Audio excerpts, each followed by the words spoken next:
and Mo, Deuce and Mo, Deuce and Mo. They tell you what they know. Deuce and Mo, Deuce and Mo, Deuce and Mo. The podcast that you know. We are live. Hi, Mo. Hi, Deuce, Mr. World Traveler. In the Big Easy. I was just strolling down Bourbon Street a little bit ago. It's my first time in New Orleans. What a place. What a vibe. Well, Insane. Tell us what you've done so far. Got here, checked in the hotel, and then went straight down the Bourbon Street. Just walked. I'm a big walker. I go to a new city, I'm walking. And so I did that. I went, got a cocktail somewhere. And then I went and had dinner by myself at this place called Mr. B's, which was amazing. I did some more walking, and here I am with you live on the eve of a win or go home game. It's the Kings and the Pelicans in New Orleans, Smoothie King Arena or Center. I forget what it's called. The main purpose of us doing this tonight is, one, previewing the game, but also we're testing some shit out because we're doing something that we don't normally do, which is both of us in different spots. Morgan's going to be in San Francisco tomorrow at the NBC Sports Studios. I'm going to be in New Orleans for Kings-Pelicans. So we're like, hey, we should at least test this equipment and just see how everything's going. So if you're in the chat, let us know what you think. Hit the thumbs up and subscribe. Well, we usually do our game previews, obviously just recorded, but yes, that's why doing it live. It's kind of fun though. I dig the vibe because obviously game previews, boom, we get through it. But, you know, we're live, so we can interact a little. We can have fun here. Obviously, so many beads I heard were being thrown at you to take off your shirt. Did you do it? I mean, that's the only way I actually walked shirtless. That's what I did. Dude, Bourbon Street, it's like, this is not a busy time. This is a Thursday afternoon. The weather is amazing. It's jam-packed. Music everywhere, people being aggressive. Hey, buy this, buy this. You want some of these drugs? Do you want these beads? I've turned it all down. Don't you fret. Oh, man. Live chat says, cool. Sounds good. Like the setup, says Ashley. Sounds good, says the Eagle. What's up? E-Biz in the building.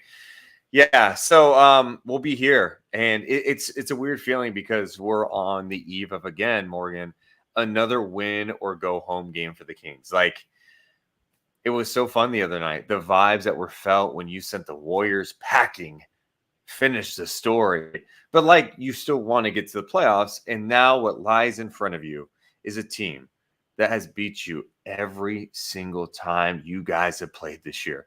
5-0 against the Kings. Zion's out. He is not playing with a hamstring injury. Of course, no Malik Monk, no Kevin Huerter. But it's just another weird feeling, these do or die situations. Like, we are 24 hours away from, well, a little more than that, from the start of this game, and it could be the final Kings game of the season.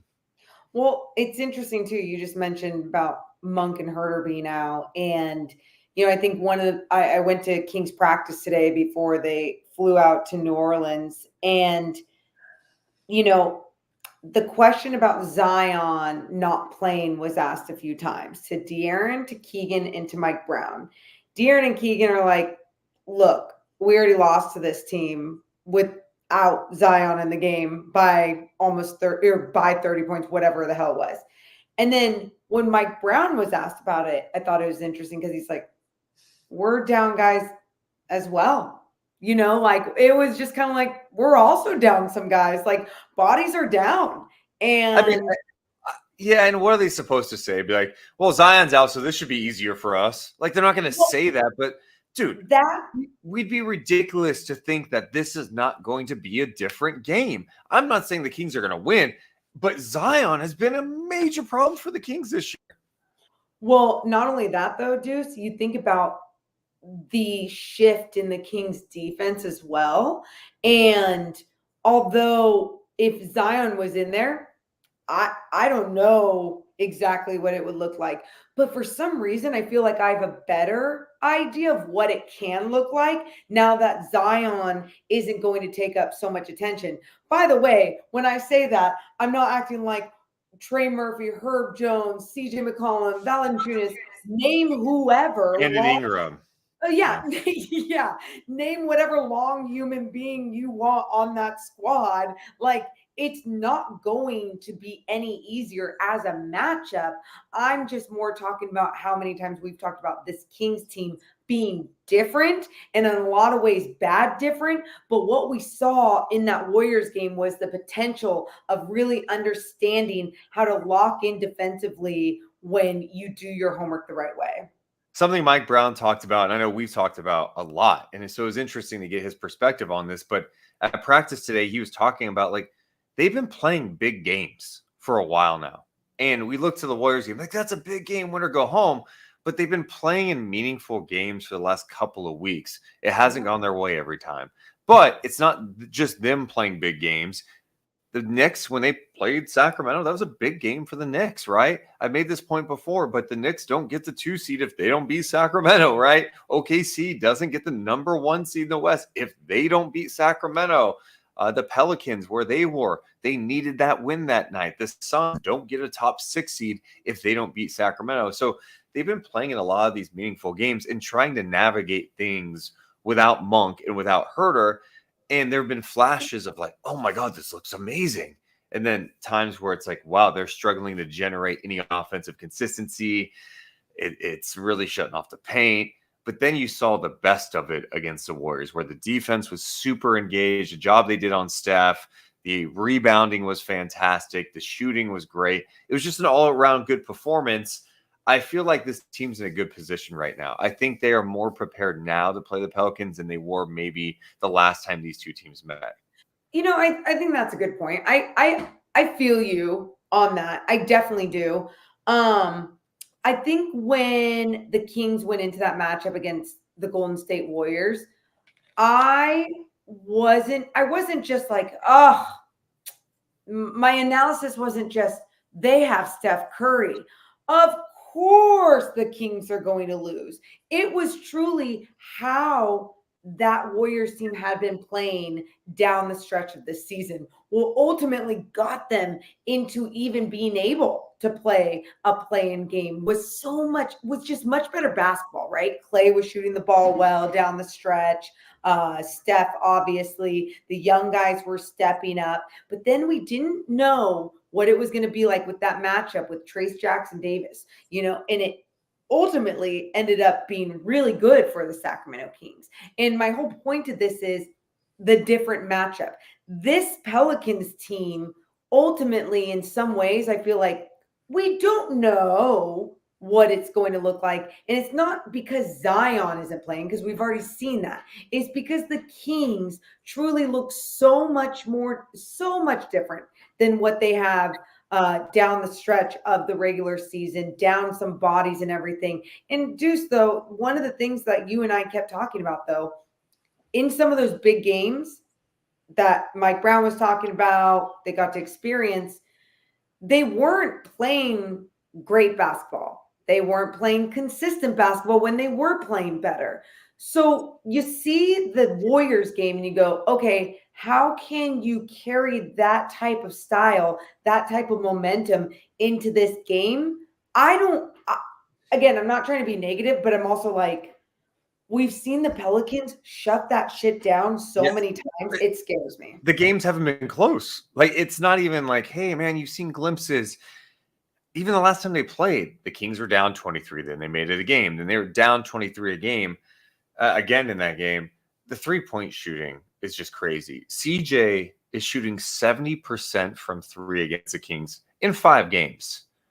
That's not just like 2. We're talking about 5 games. He's shooting 70%. The Pelicans as a team are shooting 45% from 3. I mean, if that happens, you're going to get blown out again. I think what really concerns me about this game, and it's like, you beat the Warriors and it's like, hey, it's a big bad Warriors, this team that's won championships, even though they're not the same as they used to be. there's something that feels so meaningful about it, right? Which it is. I'm not taking anything away from it, but the Pelicans pose something completely different. They've got length everywhere. And even without Zion in the fold, Zion made it even more challenging because the Kings would have to help on him. They don't really have anyone that could defend him. Not many people in the league do. I mean, the guy was going at LeBron last game and torching him. The guy had 40. But without him, it's still a lot of length out there. And I feel like that length has given De'Aaron Fox so many problems this year. I'm very curious how the Kings decide to handle that. Can they run some action so they don't have to deal with, Herb Jones hounding him at times, or, even Dyson Daniels? They just have multiple guys that can throw at him, and they pick him up full court. They try to make him work. Now, on the flip side, I feel like Fox is starting to get used to the fact that this is what teams are doing now. Teams are like keying in on him and Sabonis to another level since these injuries, and maybe they'll be better prepared for it. But the length has definitely given the Kings problems everywhere. And I think going to the length of even someone like Jonathan Kuminga, for example, when I saw that matchup on De'Aaron Fox those times in that last game against the Warriors, you could see the way that he was hounding him. Obviously, Kuminga can be scrappy, can get up, but his long arms, it taking up so much more room that De'Aaron couldn't just blow by, couldn't just find his way to get by, get that first step. And I think you're exactly right. The game plan cannot be the same game plan. The mentality can be the same, but that middle, when it was open for De'Aaron, even when he was missing some of those middies, it's probably not going to be there. And if it is there, it's going to be more contested. It's going to be more contested. Because they're so long.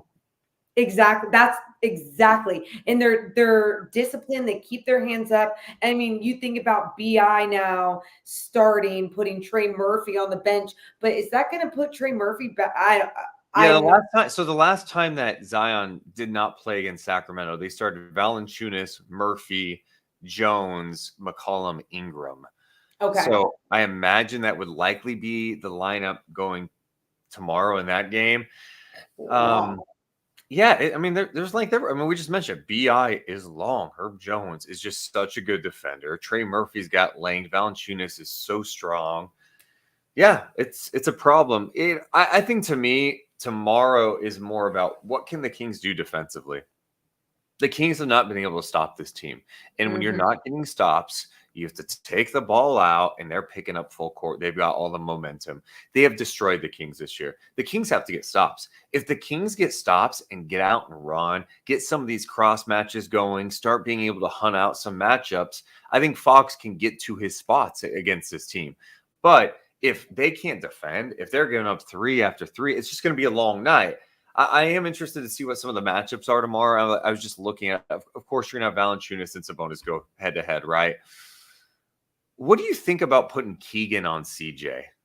And well, I think you do, Deuce. That's not like irrational. And I think when you look at, again, I'm going back to this play-in matchup against the Warriors just because they have so many weapons. And you look at the way Mike Brown started Keegan on Steph Curry. It ultimately ended up being more Keon, but they were able to throw these different bodies at him. I think with CJ, you kind of pretend he is in that same position as Steph Curry was. I mean, he's been able to knock threes down on you like he's Steph effing Curry. So you got to, I think if you start Keegan on him, give him that look. And then let's say it's not ultimately what you need to do. Keegan isn't navigating the screens. His length isn't affecting CJ. Maybe you go more with Keon and you have him top blocking and making sure that he's not even getting the basketball at times.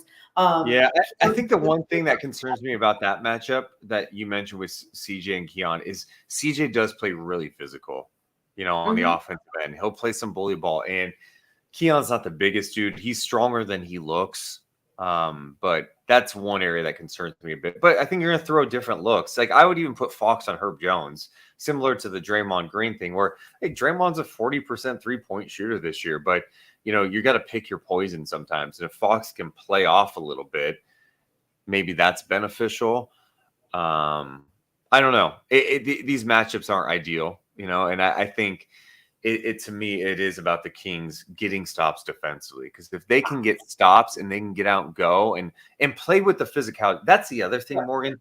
This team has just punked the Kings this year. Like punked them. It looks like varsity players playing freshmen, like on the first day of practice in basketball. It's like, no, you have to not only match their physicality. I think tomorrow you got to set the tone. Like this team beat you 5 times this year. I love that. And I also love the way that you're talking about this Kings team defensively and getting those stops. And getting those stops doesn't ultimately mean a deflection or a steal. It means making them miss, making this team that shoots lights out against you miss the damn ball. So you grab that rebound and you go. It doesn't matter if it's your 0.5 and Domas Sabonis, if it's De'Aaron Fox showing his speed, Davion Mitchell when you're in the game, really keeping that pace, putting them back on their heels and being able to score in transition is going to be huge. And I think you're exactly right, Deuce. Being physical, don't get punked again. I mean, I think I have a feeling a lot of fans, and I could be wrong, I feel like they're maybe feeling the magic from last game, beating the Golden State Warriors. Like that's the ultimate high, especially knocking them out of the playoffs completely. Ultimate high. And I don't think, and I think that the whole angle and storyline of Zion being out, a lot of people are feeling like, oh, this could be it. I mean, what track record? Trust the track record of what we saw in these last 5 games, even though Morgan. If we play that game, and this is classic Morgan Reagan track record. Well, then if the Warriors win it, they're going to win it every year for the rest of life. Like no, like it ends at some. It's hard to beat a team 5 times in the season. It's even more hard to beat them 6 times in a season. Here's what I feel better about. And I probably lean a little more confident tomorrow, to be honest. I feel confident that the Kings are going to compete. This is going to be the best Kings-Pelicans team. I'm not going to predict that the Kings are going to win, but I think this is going to be the best game because I think the Kings are locked in defensively right now. And I also think without Zion, he is such a problem for this team because Sacramento has 0 that can guard him. And we were spending last game talking about, man, should they start Landon Sabonis against this team if Zion's playing? And I think him being out is going to be great because, well, look, we've already done a video on him. I'm not happy he's out. I want Zion out there. That'd be fun. Right. But from a defensive standpoint, dude, you have to help so much. And Zion makes some pretty good decisions. He's a good passer. He finds the open guys, and it's allowed the Pelicans to get some great looks from 3. You know, I'm looking at some of the notes that get sent to us, and they're fun. I love little things to know. Like one, the Pelicans are looking to avoid becoming the first number 7 seed to not make the playoffs in a play-in era. Okay. Wow. Okay. Yeah. Like so you can get that, but get this: they lost 6 consecutive home games, longest skid since losing their first 6 home games in the Willie Green era. Yeah, I mean, look. Is it because the Pelicans fans are like, I don't want to say they suck, but like you were looking up ticket prices and I'm like, why are those so cheap? The Pelicans have a lot of hardcore fans. Well, they have hardcore fans, just not a lot. This is a football town, dude. Got it. It's a football town. Now, the people who go to games, the people who are going to watch this later, they're hardcore Pelicans fans. Like they live and breathe this shit. But yeah, man, it's been a challenge sometimes for the home court. But yeah, the more I think about this matchup, I just go, I think the Kings are going to have a chance here. And I wouldn't feel that way if Zion was playing. I'd feel a little more defeated at this point. But I think the Kings understand the mission that they have to come out with that type of intensity that they did against Golden State. I mean, watching that game back, we were watching some of it. It's insane what the Kings brought. I mean, what the attention they gave to Steph. Give that same attention to CJ McCollum then. I want that same relentless approach against him. Touch him. I want him to feel you. Steph felt the Kings. Keegan Murray was touching him. He was feeling guys left and right. I want that same type of attention on CJ McCollum tomorrow. Do you think, I mean, looking at the way that the Pelicans can shoot the three and looking at the way that the Kings defense has Yeah. been defending the three, inconsistent.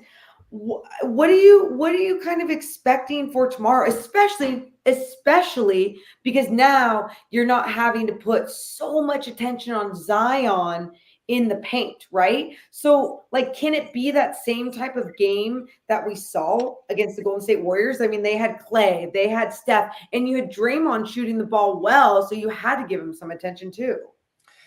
Yeah, I mean, they could still space you out. And they could CJ's good attacking people off the dribble.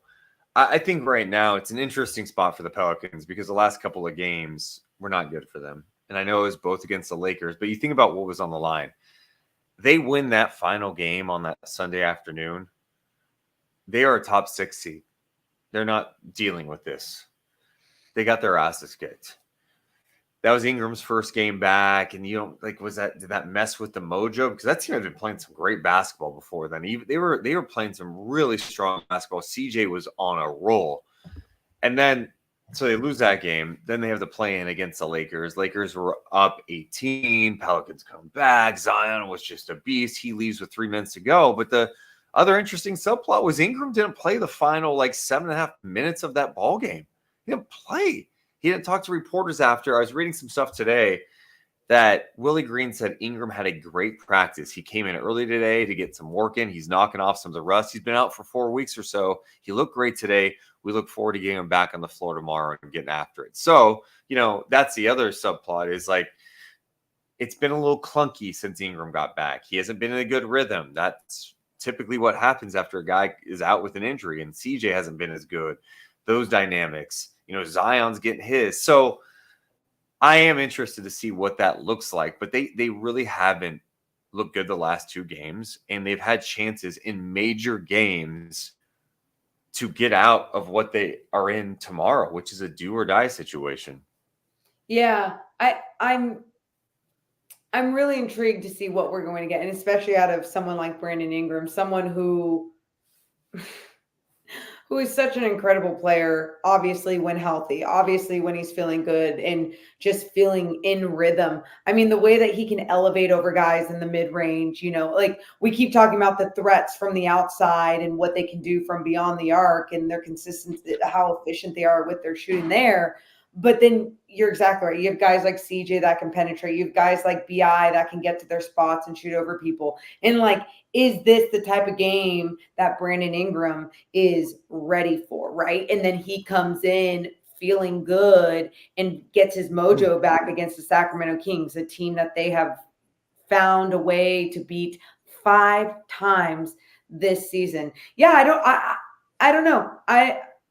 I don't know exactly what to expect, which is kind of interesting too, because this is the same way I felt going into the Golden State Warriors game because of how Steve Kerr was rotating guys, because Trace Jackson Davis was starting at that point with all these different pieces, and they hadn't played the Warriors since January 25th, and then they're seeing a whole different team, and the Warriors were seeing a whole different Kings team too. It still went into the Kings' favor. So I am curious, how different is this going to look tomorrow? Or do the Pelicans still have that same identity? Alvarado being that menace on the defensive end. He's been awesome against the Kings. He's been great.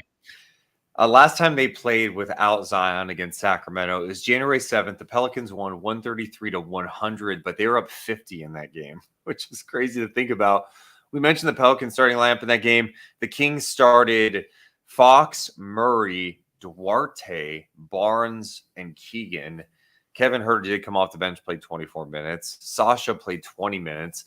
Malik played 20 minutes. Trey Lyles did not play. So it's funny looking back at this because, think about how much it's changed. People keep referencing that game. I'm like, dude, that was so long ago. We talked about that last Kings-Warriors matchup. That was January 25th. This Kings game that I just talked about, Keon Ellis played 12 minutes in a blowout because it was a 50-point game and he came in, right? Yeah. Davion Mitchell played 10 minutes because it was a blowout. These guys weren't playing that many minutes. Trey Lyles didn't play. The Kings went 8 deep against the Warriors they've been doing that recently. The three guys playing off the bench weren't even like factors in this last matchup when Zion didn't play. It's just completely different.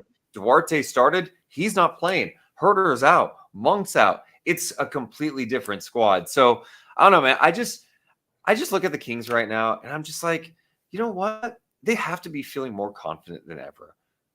They just played a great game. And they have to bring that same level to New Orleans coming up tomorrow. I don't know. It's I think they're going to play better. It's some of the similar themes. I think this is going to be the theme we talk about as long as the Kings are alive. It's like, okay, Fox and Sabonis have to play their A game, and then what else is happening? Yep. You know, like De'Aaron was asked about Keegan being aggressive, and he's like, he's got to be that same Keegan. It doesn't mean he has to knock down 8 threes. It just means that he has to be able to be that aggressive, attack the basket while still being willing to shoot. And I think he's done that for the most part since Monk's been out. You know, it's allowed him to have a little more freedom out there to go do his thing. Yeah, he's got to be aggressive. He doesn't need to score 32, but Keegan probably needs to score 20 plus tomorrow.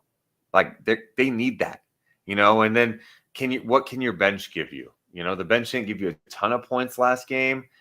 Can Trey Lyles come in and hit a few threes? Does Davion have something? And can even someone like that's someone else that, you know, in a game like this, can you see your vet Harrison Barnes step up? I'm worried about that matchup if he's on Ingram, because that's just Ingram. I don't know what you do. Like, you can say put Keegan on him because Keegan's probably got the most length. Ingram's just so good at getting to his spots and shooting over you. He's long. So good. He just elevates over anyone. Yeah, I don't know what exactly that's going to look like. I think my biggest fear is like the momentum runs by an Alvarado steal transition 3 or a CJ dagger after dagger after dagger. Truly, I mean, I kept talking about Steph Curry game 7 50-point nightmares. Like, what about all the games this year against the Pelicans? Nightmares. Yeah, to me, I get it, but you forget it. You have to move on from those. They happened. It's over. And the Kings are not the same team that they were in some of those early matchups. Now, similar to the last matchup, but Zion was playing, right?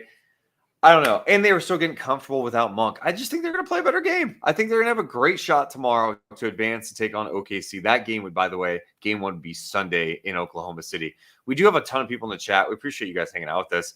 We decided to do this because we want to test things out. Let us know in the chat if it sounds good. Hit the thumbs up and subscribe, because all it does is help us grow. Let's see here.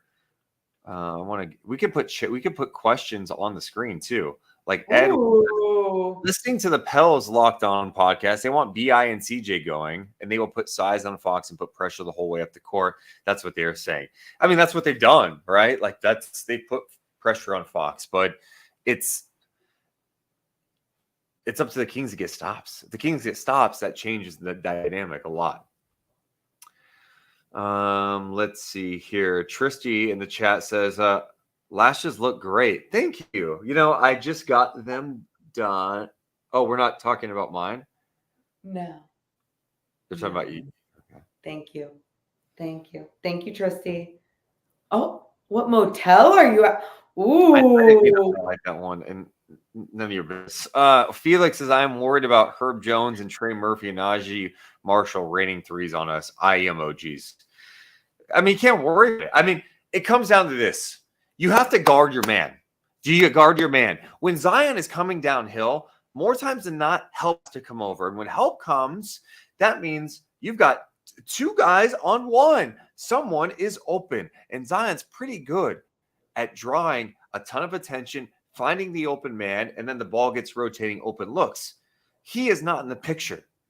You've got to be able to guard your man one-on-one. You got to be able to help if necessary, but recover. It's a lot easier to do without this monster of a man in there tomorrow night. That's how I look at it. And you and I did a breakdown on the Kings defense going up against Steph Curry. And it wasn't just his misses. It was his makes, and it was his turnovers as well. And I think something that we saw consistently, even on his makes, Was someone hounding him? Was someone engaged and paying attention? It wasn't about like, oh, let's just throw a second body on him to make it work. No, it was let's make sure that this one body does what they need to do. Oh, you need to move on and throw a different look. Okay, we got another defender. We have another impact guy on that end of the floor. And I think that's what the Kings just need to do tomorrow is really make sure that they're making an impact on every single one of these guys. And if anyone is shooting well from beyond the arc, which I mean, they've done every single game against the Sacramento Kings and have shot really well this season. There is no tomorrow. So like, how do you approach that? And I think it's really just, yep, good. Do that again. Let's go. There's no tomorrow. Yeah, good. Not bad. I'm gonna party on Bourbon Street after a win tomorrow. Please don't. It sounds dangerous. It's just there's a lot of people. It's not that. It's fine. Scout says offensive rebounds and 50-50 balls win this game. I mean, that's a big portion of playoff basketball. When the Kings lost playoff games last year against the Warriors, it's because they lost what you just mentioned. When they won, they did a good job with the offensive rebounds and second chance points. So, yeah, that's going to be a key. And that's another area the Kings have gotten destroyed by the Pelicans in rebounding. Their length, we talk about it, right? They are so they're just long. They're just bigger than the Kings. It's not a great matchup at all. I hope we're not talking about tomorrow night like, oh, the Kings gave it all in that game against the Warriors. They didn't have anything else left. And when I say that, it's not about having energy left. It's not about having like this I don't know, just being fresh. It's not about that.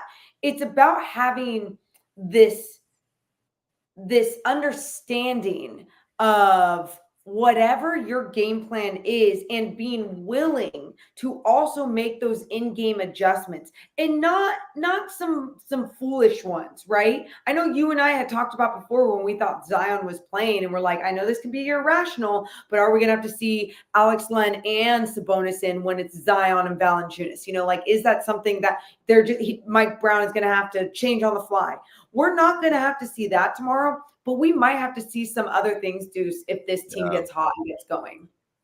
Michael in the chat says, as a Pels fan, I don't even know our game plans. I haven't played 70-plus games this season, so it will be weird without him at the beginning. Absolutely. But it'll also, it'll be interesting to see if the Pelicans decide to go small at times. And they have some options to go small, right? With Larry Nance in the fold, they can go small.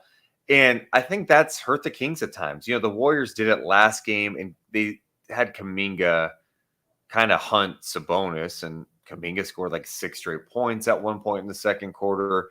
The Suns have had success against it too, but the Kings are also seeing more of it, so I feel like they're getting more and more used to it, and Sabonis has adjusted well to keep playing his game.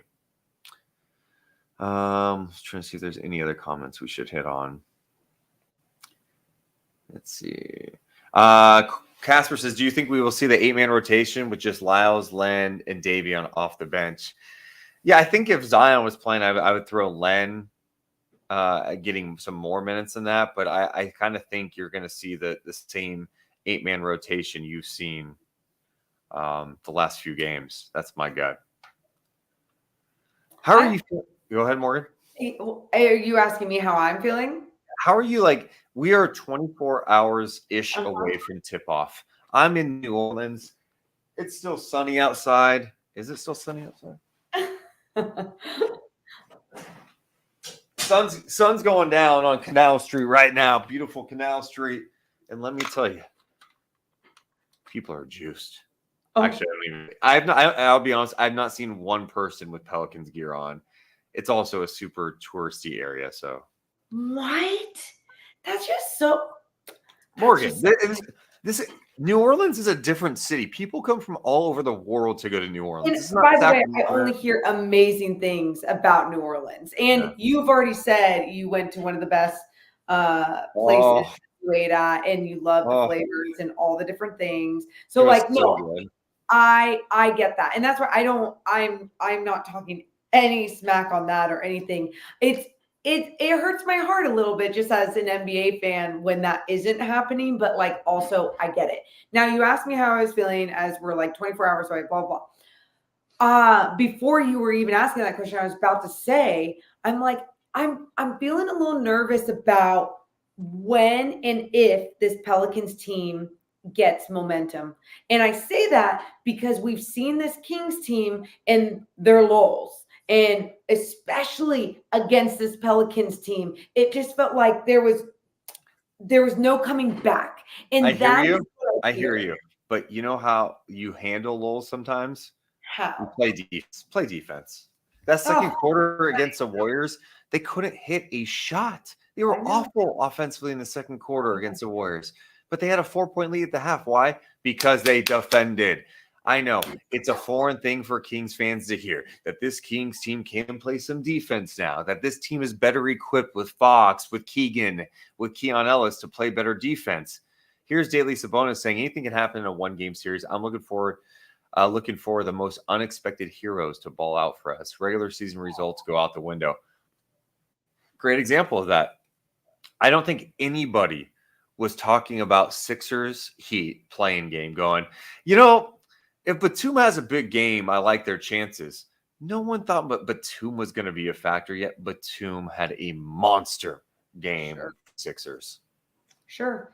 I don't know. Maybe I'm just like too realistic sometimes because I was like thinking in my head, I was like, that would suck if they lose and you're in New Orleans and then you get to like feel all Why do you think like this? Like I am not thinking. I am thinking about a beautiful opportunity to go compete, and you have a chance. I've already envisioned like thinking about, wow, how about this road? Think about the feeling you would have as a Kings fan if this team, with everything stacked against them, the injuries, how the season ended, wins 2 play-in games, one against the Warriors, who just beat them in Game 7 last year, and then another on the road against a Pelicans team who beat them 5 times. It's an incredible story. I don't think like that. If the Kings if the Kings play their game, if they can knock down shots, they're playing with pace. I know. They're getting some I shots. I know, but we've just seen. Shush, Bojack. But we've just seen this team. It's happened so many times that it hurts my soul. And I love this. Paul Charles on the chat goes, Mo never feels confident going into a Kings game. Facts. And I do appreciate you wording it like that because I think some people see it as like negative. But can I be honest? I'm a little scarred and traumatized. And I get it. Like I can go off of what we saw last game, but even going into the Warriors game, the way that I felt, I was just being realistic with how we saw the end of this season play out. And so I'm like, which team are we going to get tomorrow in New Orleans is how I'm just being honest how I feel. But holy shit, yeah, I hope we get the team that we saw against the Warriors. What I loved about the win over the Warriors was I felt like the 2 biggest stories in this game were not Fox and Sabonis. Mm-hmm. It was Keegan and Keon. Yeah. And that's what the postseason takes, especially for a team right now where those Fox and Sabonis are getting all the attention. You have to have others get opportunities. And, Keegan's looks may be a little different. Like he got some great looks against Golden State. He got some open looks against the Warriors. Oh, look at Bojack. Look at that, Bubba. Hey, Bo. Hey, Bo, how are you feeling about tomorrow? Kings, Pelicans, let's go. Yeah. Bojack's got his game face on. Yeah, he does. Let's go. That's a good boy. Light the beam. Let's see. Yeah, I mean, it's gonna take everybody, man. This is not a one-man show. You're not gonna play for one guy. You're on the road, but this is gonna tell you a lot about this team's compete. If they get blown out tomorrow, really like this kid, you're telling me that drunk on Bourbon Street. Well, no, it's like I like this Pelicans team. And with Zion, I'm Yeah. like, dude, I think they can be really good. But they're not a championship team. If they destroy you for a sixth time, I don't even know what to say about that. You got to look in the mirror because the Kings are good enough to compete. I've seen them play teams with length. I've seen them play teams who play physical. They can compete with this team. The little things tomorrow. Yeah. No, I see Edward in the chat's not feeling good, and I don't like that either. no, I think there. I feel like people. What I love about our chat, what I'm seeing, is a lot of realistic people. There are a lot of people that are like just even excited. They're like, "Hey, I just want to see this team compete." Oh, Deuce is flexing for everyone. You know, it. I'm with that. I felt that same way against the Warriors, and it's not even a cop out of like, I just want to see a good game. No, it's truly what the dog shit that we have seen against the Pelicans this year. I need to see that this Kings team can compete against the New Orleans Pelicans, a team that is also down a guy. While yes, the Kings are down a guy, but a team that is down a guy. Like, show me that resiliency that we have seen so many times, how they've been able to like pop back up. The train keeps going, even when someone goes down. That's the shit I want to see tomorrow. It sounds cliche, but you can almost say it with every game, but even more so come playoff time or play time, postseason time. Play physical. You got to gang rebound. I love the rebounding last game. It was the second chance opportunities. It seemed like everybody on the team had at least 2 offensive rebounds, including Davion Mitchell. You have to win that battle. Yep. It's hard to score in the playoffs, especially against a team that has all that length and size. There's nothing more demoralizing than when a defense gets a stop, but they can't get a rebound. Think about it. You're working so hard defensively. You're in your stance. Oh, we force a miss. And then the ball bounces weird, and the offense gets it back. Second chance. You can go again. And what that does is it demoralizes the defense, and it energizes the offense. You feel like you get a boost on the offensive side of the ball. Sacramento got a lot of those. They won the possession game against the Warriors. They have to win the possession game tomorrow. They have to get out and run off misses. They have to force them into mistakes. And the reality is, I'm just going to be honest. I'm going to say this. This is going to sound like cocky Deuce right now. There is no way in hell that CJ McCollum is going to keep shooting the ball at this rate. The guy has shot 70% from 3 this year against the Kings. 7-0 in 5 games. It's just not going to happen. Like, I'm sorry. I don't see it. I'm not going to see this team shoot 45% or higher against the Kings again this year. I just don't see it. And maybe I'm insane. Get it ready for tomorrow, bud. Like, I would not put that out in the universe. Just play physical. My mission tomorrow, if I'm a Kings player, Morgan, now I'm getting juiced.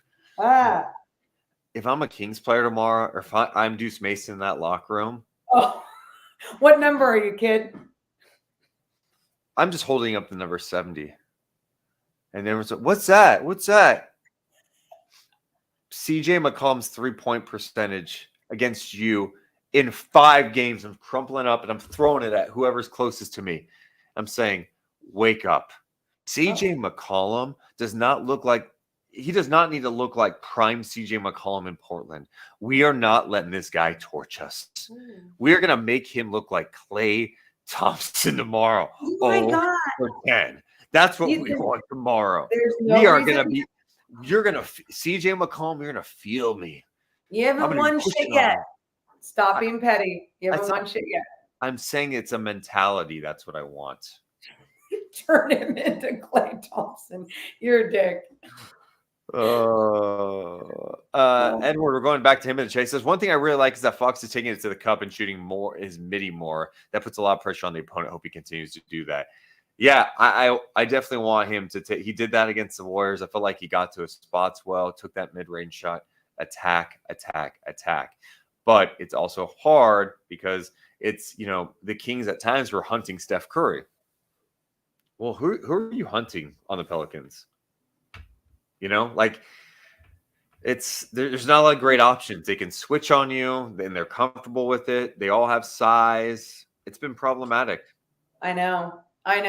It's again, I guess my point is like going into tomorrow with realistic expectations is the smartest thing you can do, because we've seen most of this matchup against the Sacramento Kings for 5 games now. Yeah. So now what are the Kings going to do to turn it on and I can't say finish the story again, but I mean like alter this chapter of the book.